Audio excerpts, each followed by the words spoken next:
Alors on va commencer avec le chapeau jaune de l'optimisme.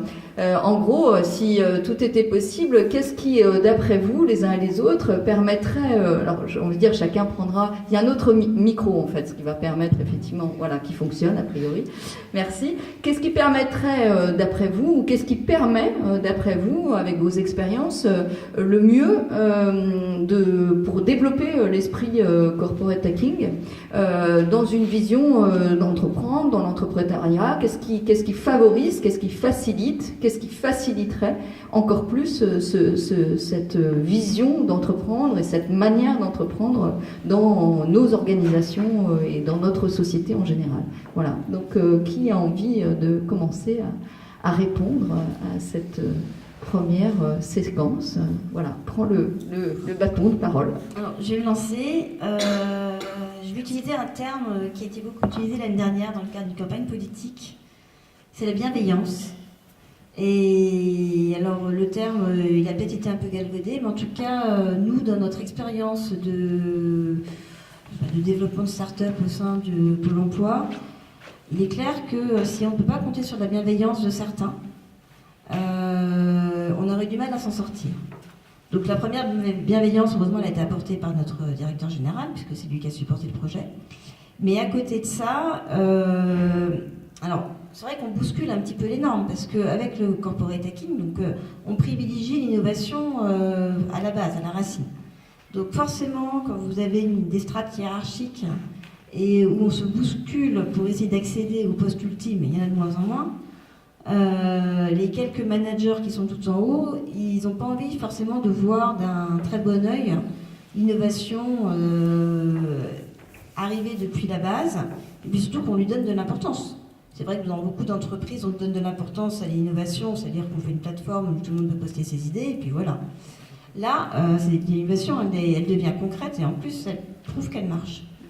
Mais, donc il y a d'abord peut-être un peu de défiance, mais petit à petit de la bienveillance.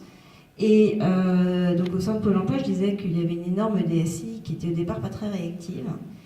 Et la première réaction donc, du directeur de la DSI, ça a été de se montrer très méfiant. Et puis il nous a regardé avec bienveillance. Et finalement, il a trouvé l'expérience tellement concluante que maintenant il est en train d'organiser toute sa DSI en mode start-up.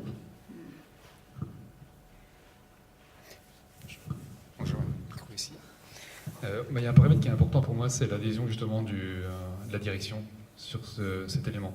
Et ça va conditionner derrière la volonté des salariés d'améliorer leur quotidien et les processus dans lesquels ils sont engagés. Donc voilà, ça ne peut pas se faire uniquement depuis la base, il faut que la direction y adhère, pas forcément en partant sur une idée d'entreprise libérée, comme ça revient un peu dans les mentalités. C'est vraiment avoir une cohérence entre la volonté des salariés et du management de la direction sur cette partie-là.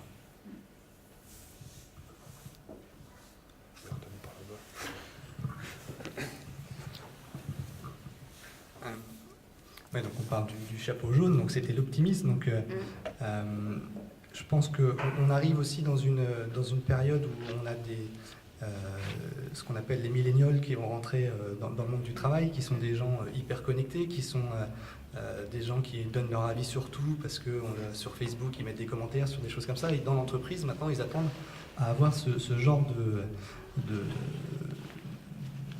de travail avec les autres, c'est-à-dire de pouvoir dire ce qu'ils pensent, de pouvoir faire remonter les informations. Et c'est dans leur façon de fonctionner qui n'était pas la façon de fonctionner il y a quelques années, où on disait bah, toi tu fais ton travail, et puis voilà, on faisait ce qu'on nous disait de faire. Donc c'est ça aussi qui va être le côté optimiste, c'est que les gens vont va y avoir une émulation, et je pense que les gens qui vont collaborer entre eux, qui vont faire remonter les idées, ça va permettre de faire une émulation et d'être bien pour l'entreprise, parce que chacun pourra avoir sa pierre à l'édifice, et en apportant sa pierre à l'édifice, s'imprégner un peu plus dans l'entreprise dans laquelle il est, et pouvoir s'y engager beaucoup plus que le jour où ça ne nous convient pas, on change d'entreprise et on va chercher du boulot ailleurs, quoi. Et donc c'est ça qui va être aussi pérenne pour l'entreprise.